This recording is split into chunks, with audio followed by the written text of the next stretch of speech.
Yes. सम्पृक्त्यपि मया तस्य स्वयं वत्सास्तथार्भकाः वृन्दावने पाल्यमाना भोजने मायया हृताः.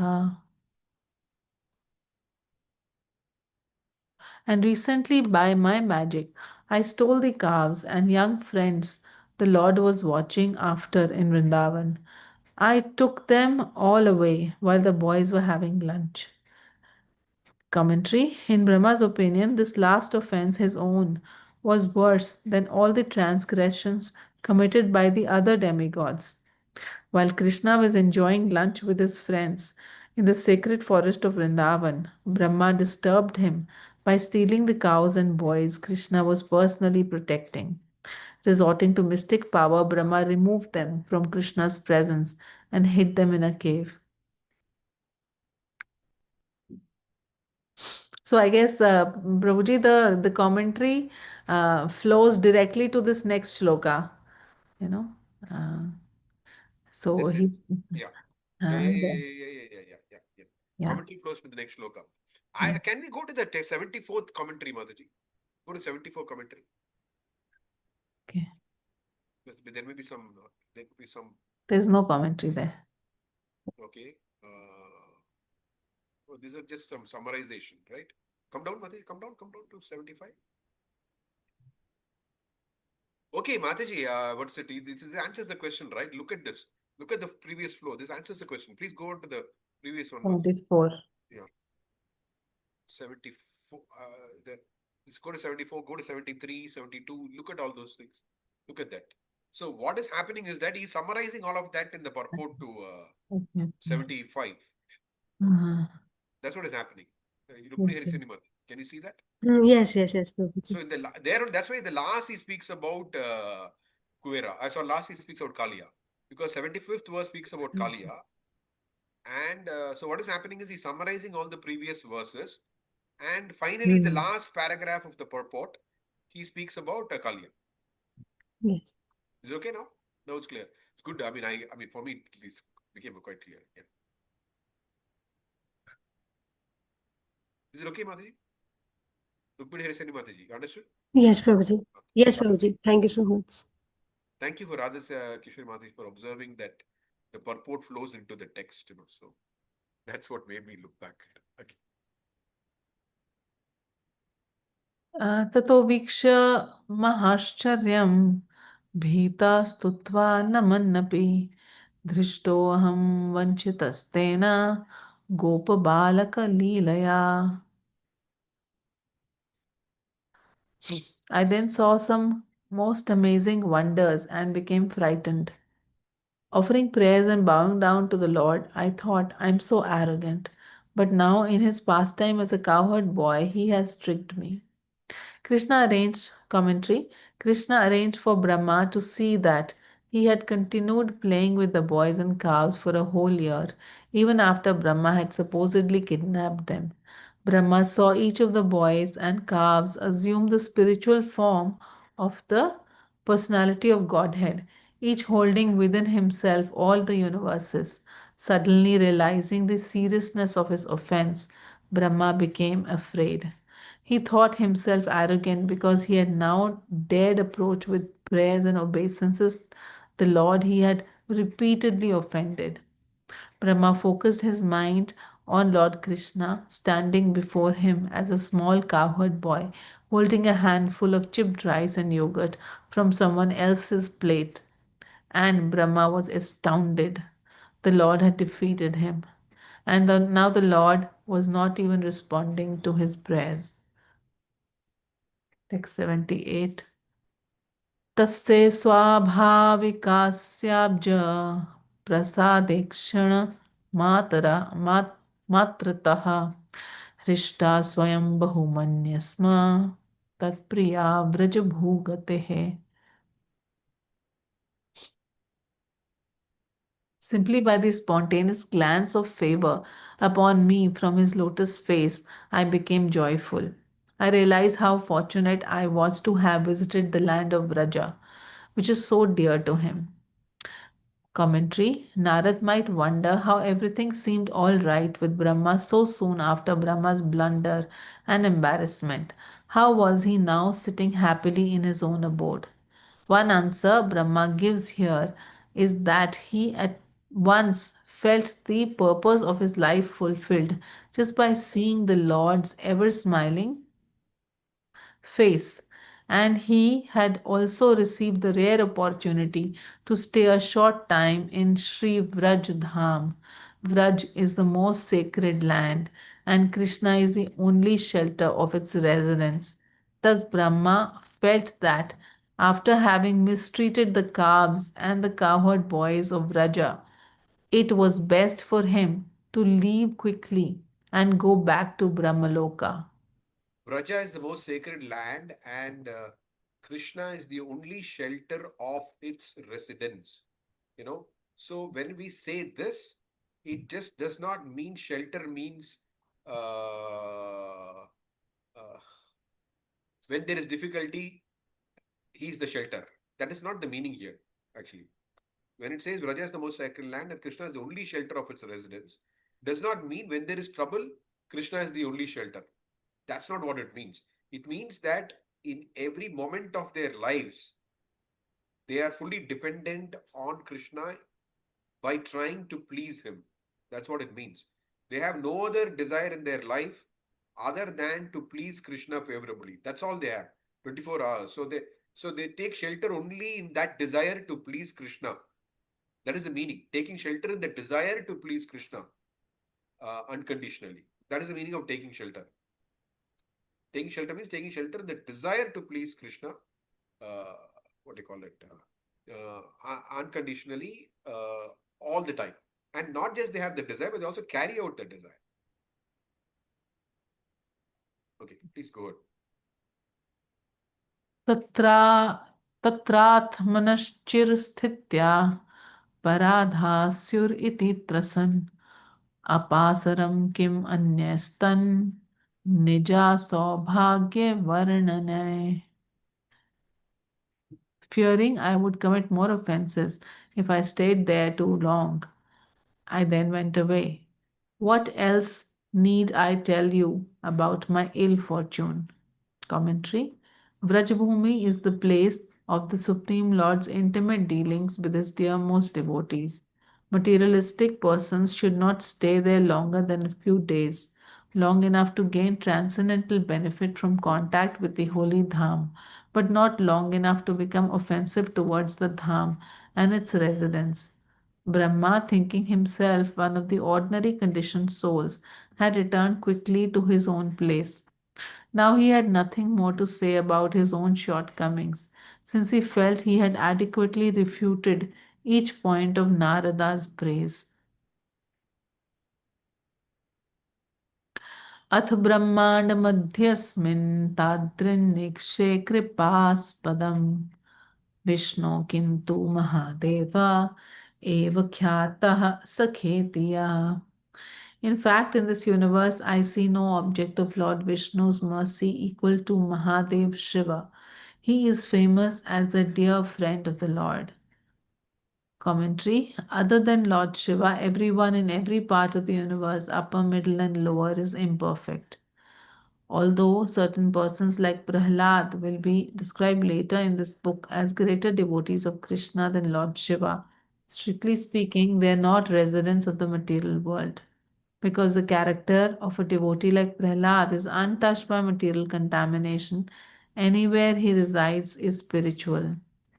Thus, Lord Brahma is not speaking inconsistently. Because Brahma and Shiva are both Guna avatars, the Supreme Lord deals with them similarly. Brahma can understand Lord Krishna's mercy on Lord Shiva because it resembles something within his own experience. But the exceptional mercy obtained by a person much greater than himself is beyond Brahma's ability to understand.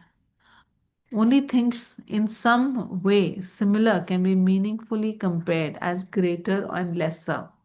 For example, the weight of a blade of grass is so extremely different from that of a mountain that one cannot sensibly compare them. Thus, when Goddess Ganga, as we are told in Sri Harivamsha, declares the ocean more fortunate than herself. She does not compare herself with Brahma, who is much more fortunate still. In the same way, Brahma here compares himself with Lord Shiva and not with even greater Vaishnavas like Prahlad, what to speak of the cowherd boys and other inhabitants of Vraja. Very nice point. Yeah. Could you please just explain it a bit more, Prabhuji? Uh,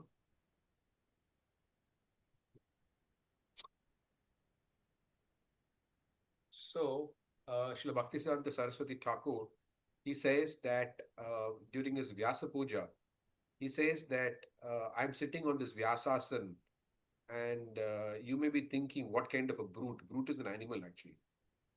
I must be sitting on this Vyasasan, receiving all this adulation and worship from all these followers. Then he says that, but I'm not, I'm doing this simply because he's saying that basically he says it's not his desire. He's doing it simply because he has been ordered by the acharyas to do it. And then he says that even one particle of dust from the lotus feet of any of the acharyas can deliver the entire universe. So that is their caliber.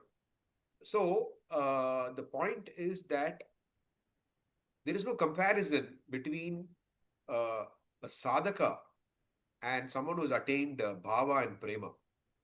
So when we compare, we cannot compare ourselves with some bhava and prema and all that. That's the meaning actually. Somebody in the bhava and prema. We can compare ourselves with similar other sadhakas who may be more advanced than us. That's what it means. Okay, okay. Yes, sir. Take city one. Yascha Shri Krishna Padabja Rasenon Rasenon Madita Sada Avdhirit Sarvartha Parameshwarya Bhogakaha. Lord Shiva is always intoxicated by the taste found at Sri Krishna's lotus feet. He therefore has no interest in any of the normal goals of life, even up to even up to rulership of the universe and the sense enjoyment such rulership provides. Text 82. Asmadrisho Vishayino I'm sorry, Vishayino Bhoga Sattana Hasaneva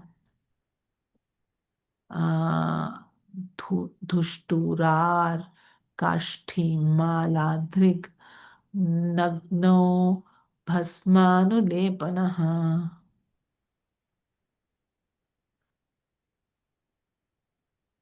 As if ridiculing materialists like me, who are simply addicted to sense enjoyment. He goes around naked, wearing garlands of dhustur, ark, and bones, and smeared all over with ashes. Text 83. विप्रकीर्ण जटाभार उन्मत्त इव घूर्णते तथा स्वगोपनासक्तः कृष्णपादाब्ज शौचजाम गंगां मूर्ध्नि वहन् हर्षान् नृत्यं च लयते जगत्. His matted locks scattered about. He his matted locks scattered about. He moves around aimlessly like a madman, yet he is unable to conceal his glories. With joy he carries on his head the Ganga, born from the water that washed Krishna's lotus feet. When he dances, he destroys the universe. Commentary. Lord Shiva rejects with disdain the ambitions of religiosity, economic development, sense gratification, and liberation. He has no desire to be an independent controller and enjoyer. The satisfaction others derive from worldly pursuits and the achievement of supremacy does not attract him. He identifies himself fully as servant of Krishna. In Lord Shiva's view, demigods like Brahma and Indra are addicted to sense enjoyment. Their celestial garlands, ornaments, and perfumes last only a short time and so leave them dissatisfied. Better than the decorations of the demigods are his own garlands made of bones and intoxicating weeds, which at least cause no disappointment when they decay. These strange ornaments Lord Shiva thinks are no less substantial than Indra's and Brahma's divine garlands. But these are only Lord Shiva's external decoration. His decorations, his real ornament and his real enjoyment are found in the mercy of Sri Krishna. Humbly thinking himself bereft of that mercy, he feels fit to wear weeds and bones. With such ideas in mind, the great Lord Shiva conducts himself in his own peculiar way. What a commentary by Sanatana Goswami. Amazing. Okay. Really. Okay. Krishna प्रसादात् तेनैव मादृशाम् अधिकारिणाम् अभिष्टार्पयितुं मुक्तिस्तस्य पत्न्यापि शक्यते. By Krishna's grace, Lord Shiva and his wife are able to award liberation to candidates like me who eagerly want it. Commentary Principal demigods like Indra and Brahma enjoy high posts in the administration of the universe. But after carrying out extensive duties for millions of years, they may tire of this burden. Thus, liberation from material existence begins to look more and more attractive to them. In the midst of all the pomp and luxury of heavenly rulership, many demigods quietly harbor the desire for liberation. Here, Lord Brahma groups himself with lesser demigods, even though he is an empowered incarnation of the personality of Godhead. Speaking from humility, he describes himself as just another appointed administrator with selfish motives of his own. अहो सर्वे अपि ते मुक्तः शिवलोकानिवासिनः मुक्तास्तत्कृपया कृष्ण भक्ताश्च कति नाभवन्. Indeed, everyone who lives on Lord Shiva's planet is liberated. By his mercy, so many persons have become liberated souls and even pure devotees of Krishna. Commentary Lord Shiva is Nitya Mukta, eternally liberated, and his devotees are liberated also. Many other fortunate souls living in lower planets like the earth have also been blessed by his mercy and instructions, which have given these souls the strength to advance spiritually in various ways. I just can just pause for a minute. Yeah, I mean, a couple of things. One is that if you notice that Sanatan Goswami mentions that even those in the higher planetary system also harbor desires for liberation. That is what we are actually trying to achieve. Not we means I'm not saying just each of us. I'm just saying in general, uh, those of us who are in the material world are trying to attain a better and better standard of living. But even those people who have such very high standards of living are also tired of it, you know. Uh, okay, so that's one thing. And when I read this particular sentence in this particular commentary, uh, where Sanatan Goswami says, many other fortunate souls living on lower planets like the earth have also been blessed by his mercy and instructions, which have given those souls the strength to advance spiritually in various ways. Now, you may wonder what this means, what it actually means, you know. So, I mean, I could easily instantly relate to what is being spoken here because I remember very vividly, not very vivid, it's just something which is, it's just intrinsically part of me, that part of my memory, that before I took to Krishna consciousness, there was an ancient Lord Shiva temple uh, near my house. It's, I mean, it's about 1,000 years old or something, the temple. So I would regularly go there, I think once a week or something. And I would pray to Lord Shiva. I don't know why, but I just prayed to Lord Shiva that I don't know what is the goal of life. Please teach me what is the goal of life. And I would repeatedly pray that again and again and again.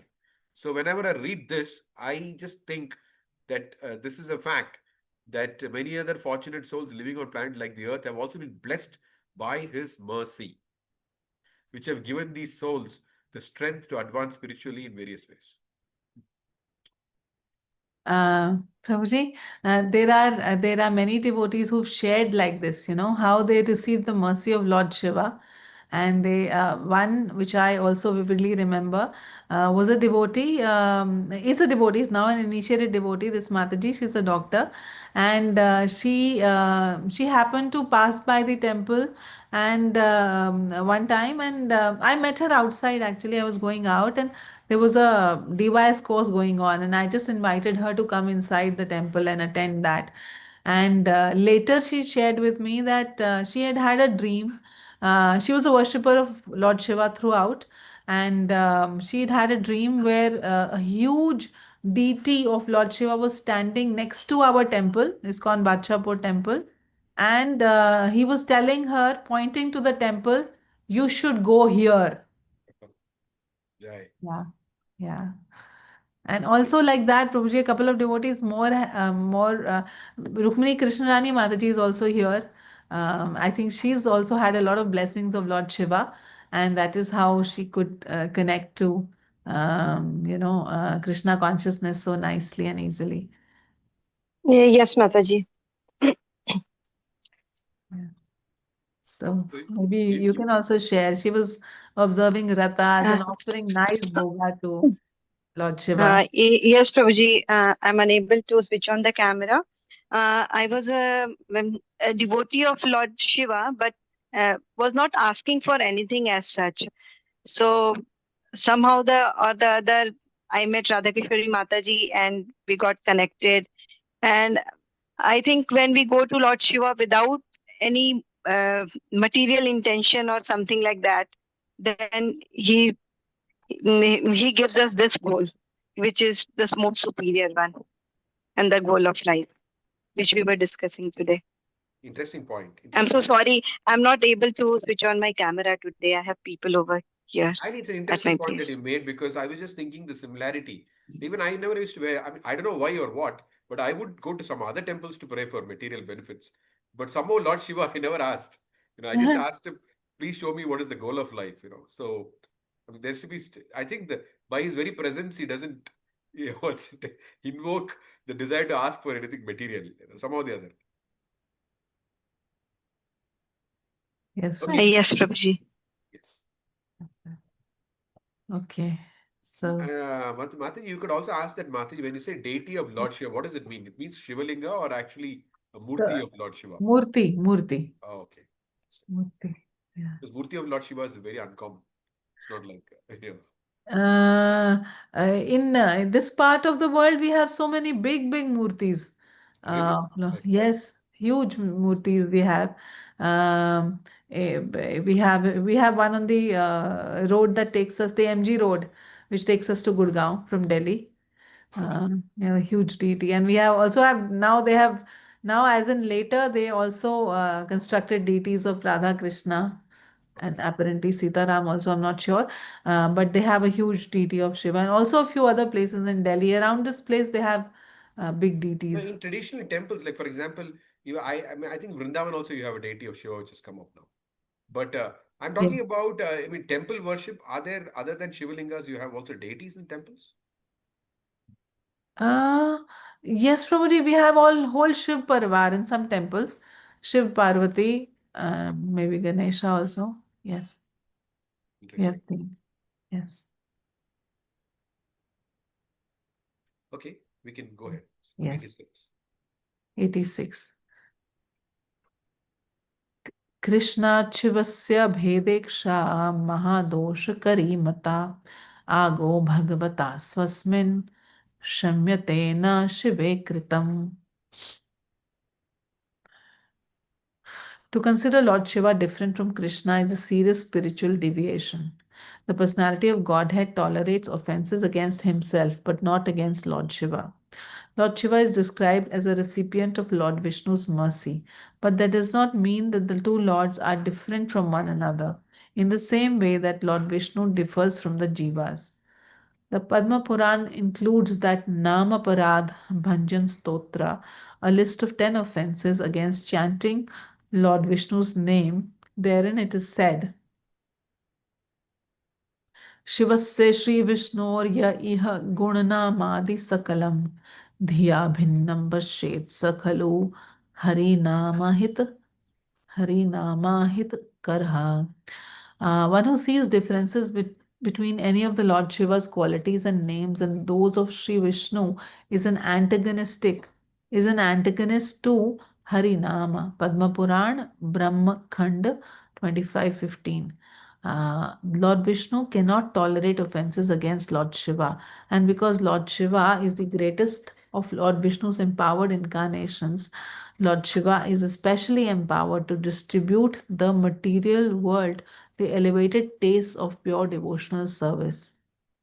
And now this may be confusing to because he speaks about one should not see any difference, right? Because offenses, what is it? Second offense is to consider Yes, the names of demigods like Lord Brahma or Lord Shiva to be equal to or independent of the Lord. yes. Uh, so actually, one thing that we need to understand is that there is Vishnu Tattva, there is Shakti Tattva. Okay. Vishnu Tattva are all Vishnus, Purushas. Shakti Tattvas are all, female, you know, including us. We are also Jiva Shakti, Shakti Tattva. So it includes Jivas and it includes the others like Radharani and things like that. So Shakti Tattva is, it includes internal energy and the marginal energy. We are marginal energy and uh, the Radharani and others, they are the internal energy. So, but Lord Shiva is not Shakti, he's Shaktiman actually. That is why there is this confusion, or rather, what do you call it? He's not a Jiva, no. So he's not Prakriti actually. He's not Shakti. He's Shaktiman. That's why the example is given of milk transformed to yogurt and all those kind of things. That's why it is very difficult to understand the tattva of Lord Shiva. He's God but not God. It's like how do you say? I mean that's what it is. So even if we come across things like this, we should always remember the broader context of the discussion. Yeah. Okay. Okay. And he's empowered to distribute the material world, the elevated tastes of pure devotional service. This means through the Rudra Sampradaya, like that. I don't know, Matsya. I don't know. We'll see what it says further. Because he's being glorified now, no? So we'll get to see what further Sanatan Goswami explains. Okay. Okay.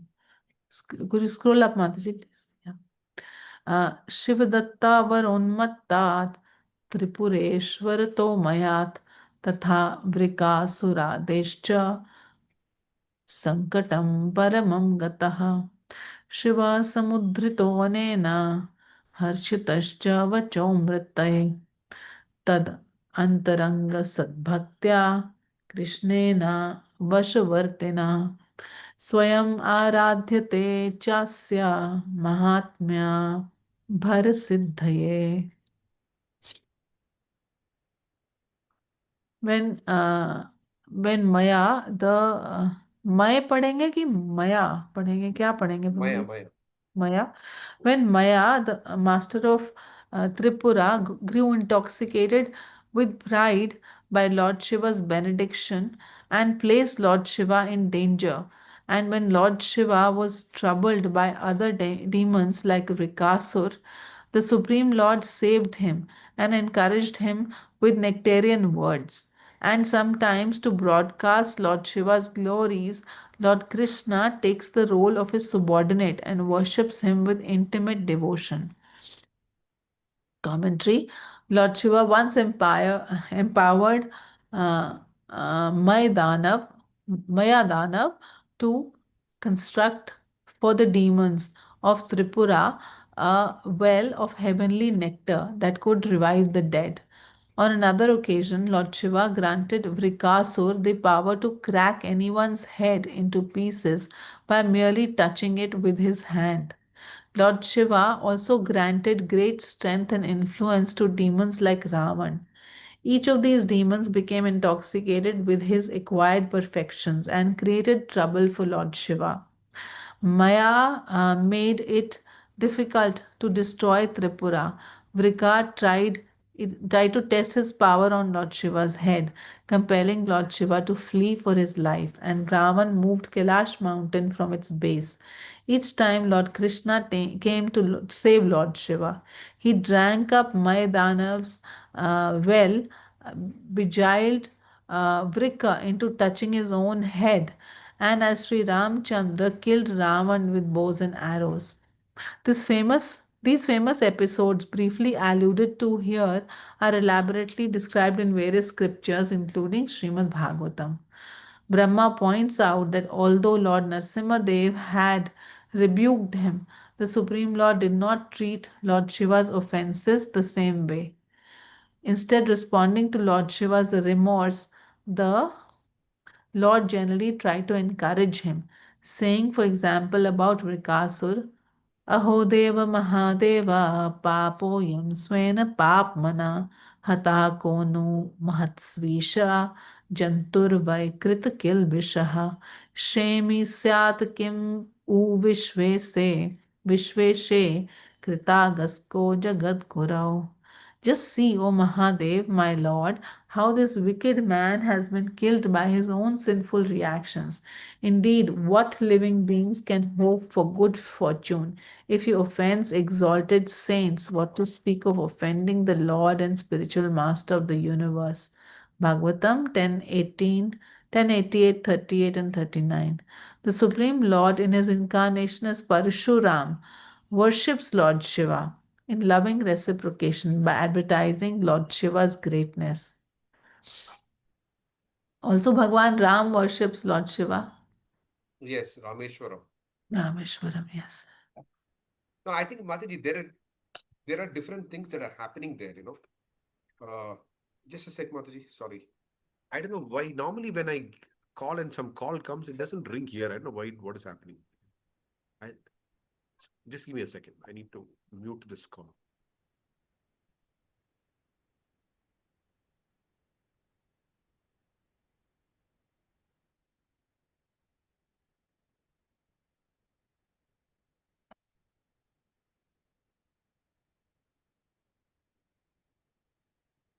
Yes, Mataji. Yeah. Please go ahead. Yeah.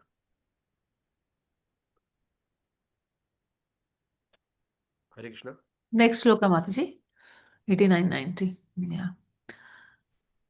तिष्ठतापि स्वयं साक्षात् कृष्णेनामृतमन्थने प्रजापतिभिराराध्य स Gauri प्राणवल्लभा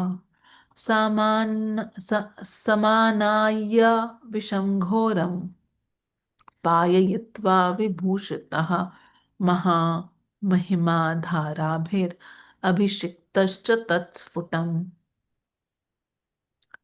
Although Krishna was personally present at the churning of the nectar from the milk ocean, he and the rulers of the universe chose to worship Lord Shiva, the life and soul of Gauri. Lord Shiva collected and drank the terrible poison, which thereafter became his ornament. He was then ceremonially bathed in the presence of everyone assembled, and was glorified with floods of praise. In the presence of Lord Krishna, the demigods had no need to fear destruction from the halahal poison churned from the ocean of milk. Krishna chose, however, not to counteract the poison himself, but to give Lord Shiva an opportunity to show his prowess. The Supreme Lord and the Prajapatis honored Lord Shiva with Vedic hymns and other prayers, entreating him uh, to save them. Their request was so strongly presented that Lord Shiva took the risk of drinking all the poison, ignoring the objections of his dear white body. The demigods praised Lord Shiva for a feat even Vishnu had not performed.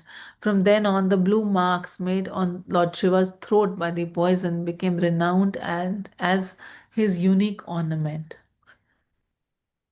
I had heard that Parvati ji allowed him to do it. Ki, for the benefit of others, you could take this. I don't know if that was, what do you call it? Probably, I mean, I don't know. We should take this here. Even if that is true, I think that's probably, it could be a later thing rather than the Okay, initially. yeah. I mean, I don't know. I'm just thinking it's a probable explanation, but we should take whatever it says here. Where did you read that? I had heard Sarabhuma Prabhu in his Srimad Bhagavatam Katha recently, just a couple of days back. He is doing Bhagavad Saptaha in Assam. He was doing. He was doing in So, Mayapur also. And he just yeah, stopped. immediately after that. Okay. Okay. Yeah, he went to Assam. I mean, yeah, we have to see the context actually. Yes.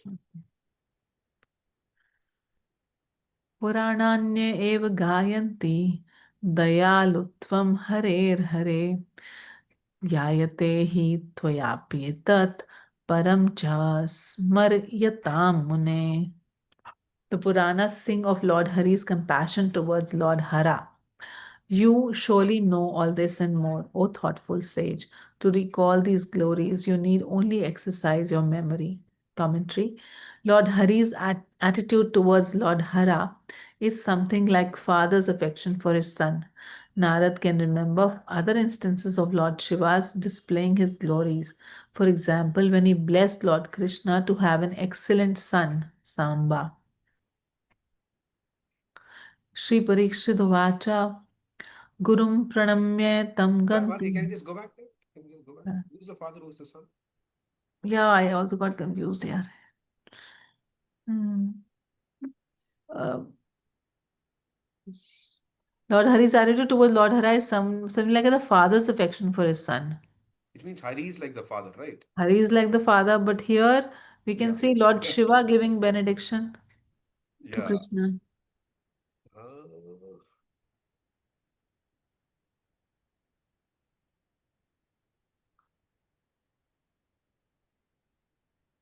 just go to the previous purport, Madhuri. Just go to previous purport. 1 minute. Come down. That's the last paragraph. So it doesn't speak anything about this at all. Okay, let's go on. Let's see. Shri Parikshit उवाच पढ़ लिया मैं गुरुं प्रणम्य तं गन्तुं कैलासं गिरिमुत्सुकः आलक्ष्योक्ता पुनस्तेन स्वपुत्रा पुत्रवत्सले.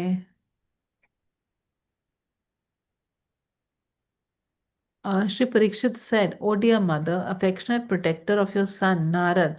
I'm sorry, O dear mother, affectionate protector of your son, Narad bowed down to his spiritual master, Lord Brahma. And when Brahma saw his son Narad eager to set off for Kailash, Brahma then told him something more. Commentary. A father should be honored as a kind of spiritual master, all the more if he has given essential instructions in Krishna consciousness. Brahma is the father of all fathers amongst the living entities, and he personally taught his youngest son Narad the science of Srimad Bhagavatam. Because Brahma is omniscient within the material universe, he knew that Narad wanted to go to Mount Kailas, Lord Shiva's abode in the universe. Noticing that Narad was glancing down from Brahmaloka in the direction of Kailash, Brahma decided to suggest a better idea. Sri Brahma Vacha Kuverena Puraradhya Bhaktya Rudro Vashikritah Brahmandabhyantare Tasya Kailase Adhikrite Girao. Sri Brahma said Kuber once earned the gratitude of Lord Shiva by devotedly worshipping him. From then on, within this universe, Lord Shiva has submitted to Kuvera's authority on Kuvera's Mount Kailash. What is the connection? Just go through that. Understand this. Kuvera once earned the gratitude of Lord Shiva by devotedly worshipping him. From then on, within this universe, Lord Shiva submitted Kuvera's authority on Kuvera's mind, Mount Kailash. which looks like that Mount Kailas is owned by Kuvera. Oh. Earned that gratitude of Lord Shiva devotedly. Okay, which looks like Lord Shiva took, I mean, accepted the green card of Kailash. Something as they say, residentship in Kailash. So it looks like it is not his own place. It belongs to Kuvera, and that's where he took residency, whatever. Okay. Because of the fact that he earned the gratitude of the Lord Shiva by devotedly worshipping. So he felt obliged, and then he says, "Okay, I'll live in your place." Yeah. तद्विदिक्पालरूपेण तद्योग्यपरिवारकः वसते आविष्कृतस्वल्पा Vaibhava सन्नुमापतिः. Lord Shiva, the husband of Uma, lives there as the guardian of Kuvera's side of the heavenly sphere. Accompanied by suitable attendants, he shows but a small fraction of his opulence. Commentary. Kuvera, the appointed treasurer of heaven, rules the northeast. Pleased with Kuvera, Lord Shiva, despite his own elevated position, takes up a menial service as Kuvera's guard. Lord Shiva's wife Uma and several of his associates and servants accompany Lord Shiva in Kailas, which, compared with his eternal abode outside the universe, okay, is Sadashiva. modest. Sadashiva. Okay. So, and that is also called Mount Kailash, this outside universe. No, Adri, that is the. In fact, that Sadashiva is considered Vishnu himself. That's why the Shiva Tattva is a bit tough. I mean, it's just, Yeah. it is, I've not been able to grasp it very clearly. Yeah. But at least we know that he has an abode outside the universe. That we know from before also.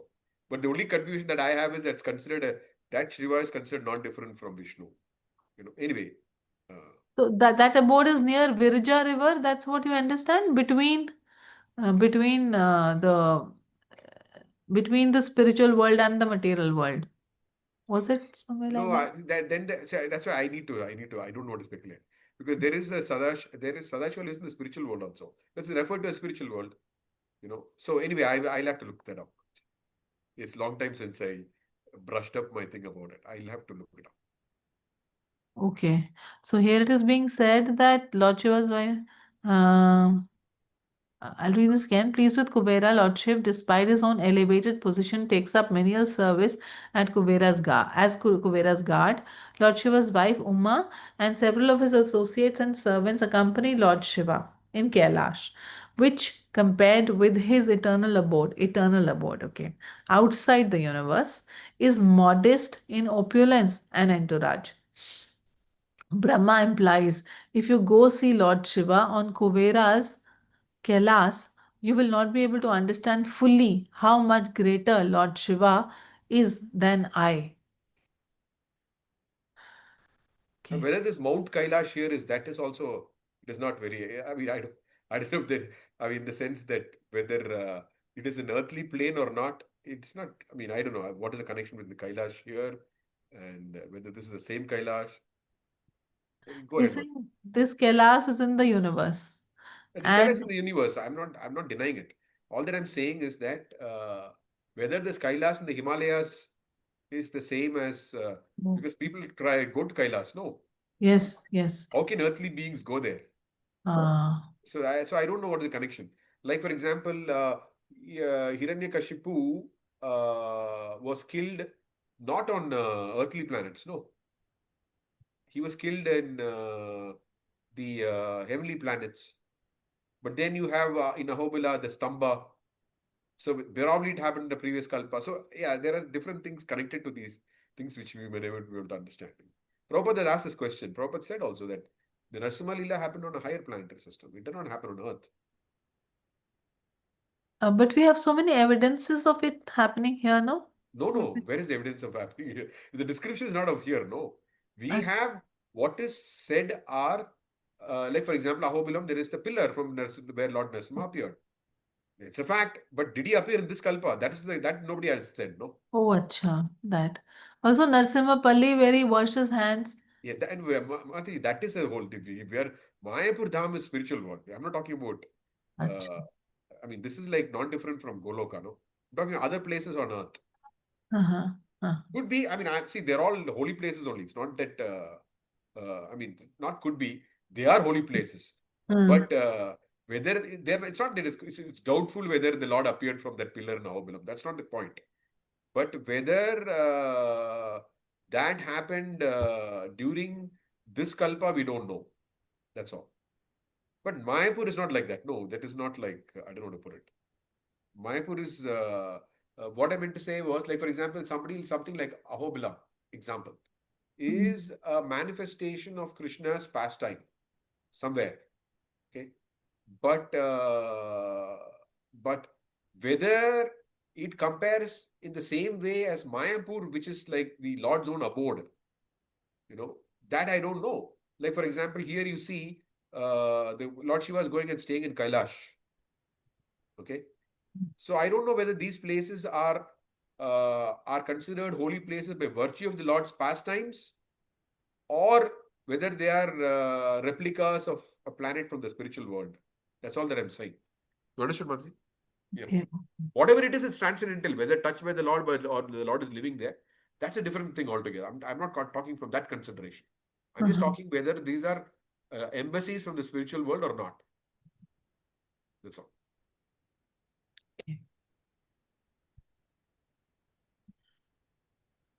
यथा हि कृष्णो भगवान् मादृशां भक्तियन्त्रितः मम लोके स्वर आदौ च वसत्ते उचितलीलया.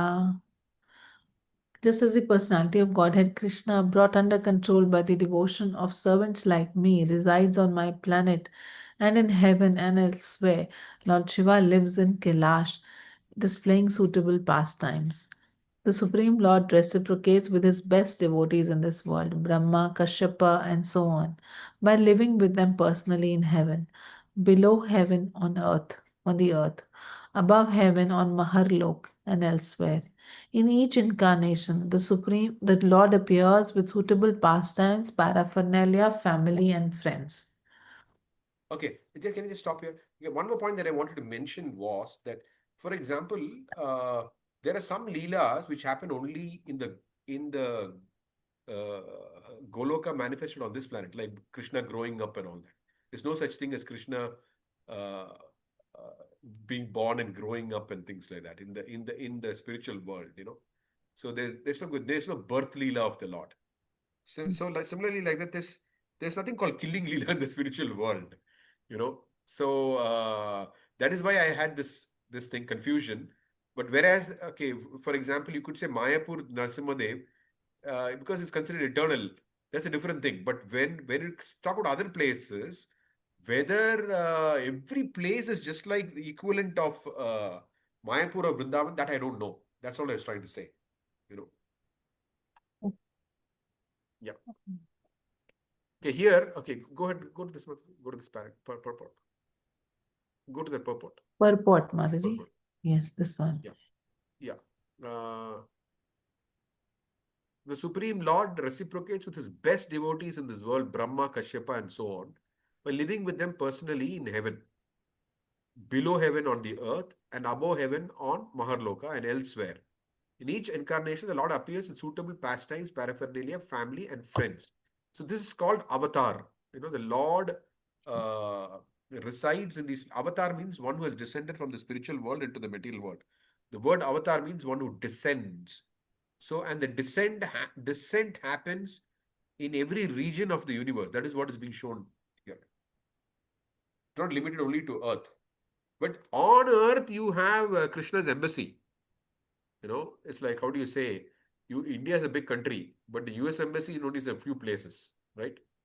But like that, in the whole universe, there's only one embassy of Krishna, which is Sri Vrindavan Dham and Mayapur Dham. There's only one Mayapur Dham, there's only one Vrindavan Dham in the whole universe. Although the Lord appears in every place, but this concept of an embassy is there only in what do you call it? The concept of Goloka embassy of Goloka is there only in India, Bharatavarsha, and in Sri Vrindavan Dham and Mayapur Dham.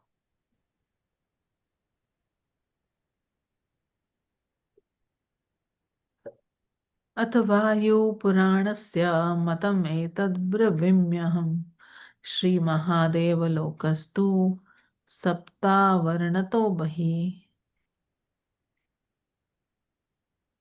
Now let me tell you the opinion of the Vayu Puran, the abode of Sri Mahadev. I'm sorry, the abode of Sri Mahadev lies outside the seven coverings of the universe. The material universe is enclosed within seven concentric shells made of earth and other basic elements. Outside them all lies the imperishable realm of Lord Shiva. In contrast to all the planets inside the shells, planets that are temporary products of material nature, this abode of Lord Shiva is not a creation of Maya. In Shivalok, there is no unhappiness. That world is attained by the best of Lord Shiva's devotees, the one who understand him to be non-different from Sri Krishna, not the Shaivites who are karmis or jnanis or who worship Lord Shiva as an independent supreme controller. So this is a Sadashiv Lok, Prabhuji, that you were No, I talking don't about? know. I think I that's why I said I need to brush up whether this is the same as Sadashiva or not. Yeah. Uh, Nitya Sukhamaya नित्यसुखमया सत्यो लभ्यस्तत्सेवकोत्तमः समानमहिमा श्रीमत् परिवार गणावृतः महाविभूतिमान् भाति मंडितः श्रीमत्सङ्कर्षणं स्वस्माद् अभिन्नं तत्र सोऽर्चन् निजेष्ट देवा देवतात्वेन किं वा न तानुते अद्भुतम् external and full of happiness. Eternal, eternal. I'm sorry, eternal and full of happiness. That abode is absolutely real. It can be attained by the best of Lord Shiva's servants. There, Lord Shiva, served by the most excellent regalia, reveals himself in his full splendor, surrounded by companions who share opulence and beauty equal to his. As his personal deity, he worships Lord Sankarshan, non different from himself. What amazing wonders does Lord Shiv in this manifestation not display? Commentary. In his original abode, Lord Shiva displays his full opulence, including ever existing palaces and airplanes, and his unequaled personal assets of religion, wealth, sense enjoyment, liberation, and devotion to the Supreme Lord. His emblems of rulership, such as jewelry, charmer fans, and royal umbrellas, surpass those of Brahma and other demigods. On Shivalok, Lord Shiva always worships the personality of Godhead in his form as Sankarshan, who has thousands of serpent hoods. But Lord Sankarshan and his expansion, Lord Shiva, are incarnations of the Supreme Godhead, and so they are non-different. When the time comes for the material universe to be annihilated, Rudra, the destroyer, appears from Sri Sankarshan. That Rudra is the specific aspect of Lord Shiva, who presides over the material mode of ignorance. Everyone who sees Lord Shiva worship Sankarshana, one expansion of the Supreme worshipping another, becomes astonished, especially when Lord Shiva dances in ecstasy and offers wonderful prayers. Lord Shiva's worship of Sri Sankarshan can also be seen in the earthly planetary pastimes in Ilavrit Varsha as Planetary Shukra. system in system. I'm sorry. Lord Shiva's worship of Sri Sankarshana can also be seen in the earthly planetary system in Ilavrit Varsha as Shukadev Goswami describes in the fifth canto of Srimad Bhagavatam, chapter 17. I think we'll stop here. I think this is referring to Lord Shiva's incarnation in the material world. Lavartha is part of the material world. Yes. Yeah. Any thoughts, questions, reflections? Hare Krishna, Prabhuji. Yes, Mataji. Please accept my humble obeisance. Prabhuji, this last commentary that we read, this is talking of Lord Shiva displaying his full opulence and, living in. Otherwise, what, as we have heard and read so far, is that he lives his life as an ascetic in the Kailash hills in the forest area and all that. So this is quite contrary to what we have so far conjured upon, like including ever-existing palaces and aeroplanes and his Correct. unequaled personal assets, like, so could you just, Saratan Goswami himself explains that, no? He says that the karmis and gyanis, they don't understand that aspect of it. Can you go up, Madhavi? It is not up. God, not down. Go up. There, I can go up. There it okay, says. the previous one? Yeah, it says very clearly there, right? They're down. See that? Yeah. That world is attained by the best of Lord Shiva's devotees, the ones who understand him to be non-different from Sri Krishna, not the Shaivites, who karmis or Hmm. jnanis who worship Lord Shiva as an independent supreme controller. They cannot. That's so. The normally the Shivas, the access to Shiva, no, the knowledge, the explanations of Lord Shiva are given by the karmis and the jnanis. No, so they can only Hmm. explain this much. That's all. All right. Right. Okay. Thank you. Thank you so much.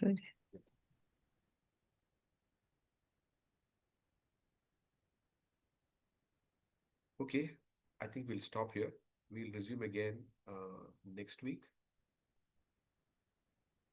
Oh, next week? No, no, not next week. Sorry. I have to attend the bureau meetings with Guru Nanak. Not next week. The week after that. Next week we're not studying? No, no, no, no. I mean, there is a, there. I mean, it's between 6th to 10th are the meetings. But I don't know on that particular day if there's a meeting or not. But the 6th to 10th are the meetings. If there are no meetings, I'll inform you. Okay. I mean, I would prefer to be out of the meetings and give a class rather than be inside it. So let's see. I'll let you know one day before on the day of. So, Sure. Vanchakatruvyascha So, Kripasindhubhyascha Sukadevich, Paritanam Pav Vishnu, Vaishnavetanam. Prabhupada Thank ki you, jai. Guru. Hare Thank you, Prabhuji.